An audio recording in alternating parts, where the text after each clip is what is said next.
पुणे की एक posh society से एक रेप का मामला सामने आता है, जहां पर बुधवार यानी 1 जुलाई की रात को लड़की बताती है कि डिलीवरी बॉय उसके घर पर आया, लड़की के चेहरे पर स्प्रे छिड़का और उसके साथ जो है दुष्कर्म किया और रेप किया है। साथ ही जाने से पहले लड़के ने जो है लड़की के साथ सेल्फी ली और लिखा, आई विल कम अगेन, यानी मैं दोबारा आऊंगा।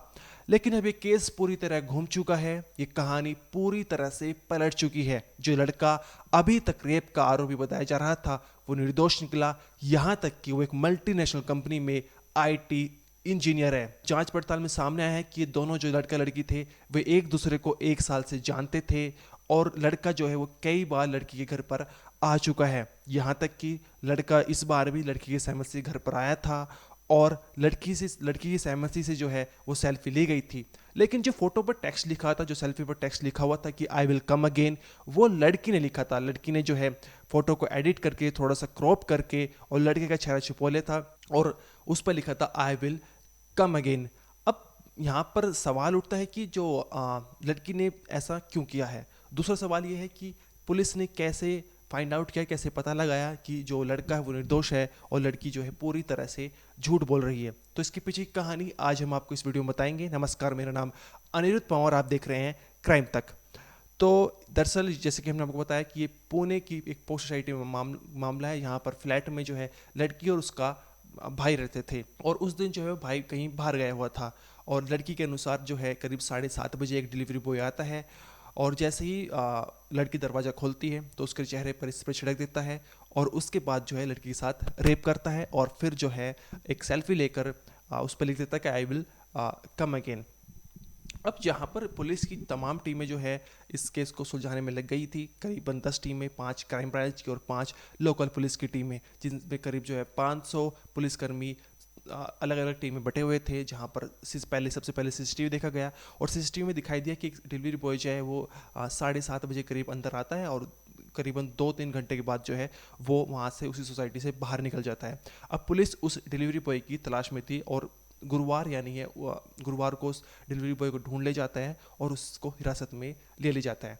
अब यहाँ पर जब लड़की से पूछताछ की जाती है, जब कहा जाता है कि यही लड़का है क्या जिसने जो तुम्हारे साथ आया था और जिसने तुम्हारे साथ रेप किया था, तो लड़की जो है वो पहचानने से इनकार कर देती है। अब यहाँ पर थोड़ा सा पुलिस को शक हो जाता है और पुलिस को लगता है कि जब सीसीटीवी में कोई और दूसरा लड़का दिखाई दिया ही नहीं है इस समय आता हुआ डिलीवरी बॉय, तो फिर ये लड़का कैसे नहीं है। अब इसी बीच क्या है कि जो लड़की का मोबाइल डाटा था वो रिकवर हो जाता है, क्योंकि लड़की अपना डेटा जो है वो डिलीट कर देती है, लेकिन गुरुवार को उसका डेटा रिकवर हो जाता है। और जहाँ पर पता चलता है कि जो फोटो अभी तक वायरल की जा रही थी, जहाँ पर लिखा हुआ था कि आई विल कम अगेन, जो अभी तक बताया जा रहा था कि लड़के ने सेल्फी ली है, और उस जो टेक्स्ट है वो घटना से 2 घंटे बाद लिखा हुआ है, यानी जब लड़का सोसाइटी को छोड़ चुका है उसके बाद वो टेक्स्ट लिखा हुआ है। अब यहाँ पर पुलिस के दिमाग में सवाल आता है कि जब लड़का जो है सोसाइटी से जा चुका है और इसका सबूत सिस्टम में दिखाई दे रहा है, तो ये टेक्स्ट जो है सेल्फी वो किसने लिखा है कि जिस वहाँ पर लिखा हुआ है कि आई विल कम अगेन, यानी मैं दोबारा आऊँगा।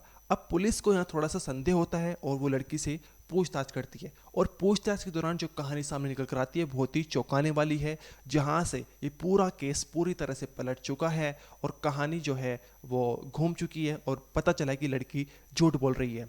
अब पूछताछ के दौरान सामने आया कि जो लड़का और लड़की है वह एक दूसरे को 1 साल से जानते थे। यहाँ तक कि लड़का एक मल्टीनेशनल कंपनी में आईटी इंजीनियर है, पढ़ा लिखा इंसान है और दोनों कई बार जो है लड़का इस सोसाइटी में आ चुका है, लड़की के घर आ चुका है, कई बार जो है इन दोनों के बीच संबंध बन चुके हैं। अब सवाल उठता है कि लड़का जो है वो डिलीवरी बॉय के रूप में क्यों आया था, क्योंकि सीसीटीवी में साफ दिखाई दे रहा था कि वो डिलीवरी बॉय के भेष में ही सोसाइटी के अंदर आया और उसी बेस में सोसाइटी से बाहर गया।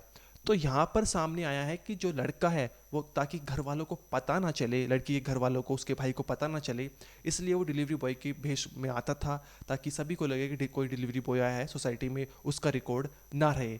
इसी के चलते वो डिलीवरी बॉय के भेष में आता था और दोनों जो है एक दूसरे को 1 साल से जानते थे और दोनों के बीच में सहमति से संबंध बने, जितनी बार भी बने हैं। और यहाँ तक कि उस रात यानी बुधवार की रात को भी सहमति से दोनों के बीच संबंध बने थे, सहमति से ही लड़के ने सेल्फी ली थी। लेकिन जो टेक्स्ट लिखा होता सेल्फी पर कि आई विल कम अगेन, वो लड़की ने लिखा था। अब यहाँ पर पूरे केस में जो सवाल ये है कि लड़की ने ऐसा क्यों किया है। अभी तक इसकी जांच चल रही है और अभी तक पुलिस ने किसी भी, या तो लड़की के ऊपर या लड़के के ऊपर कोई भी मुकदमा दर्ज नहीं किया गया है, क्योंकि पुलिस कह रही है कि ये बहुत ही संवेदनशील मामला है।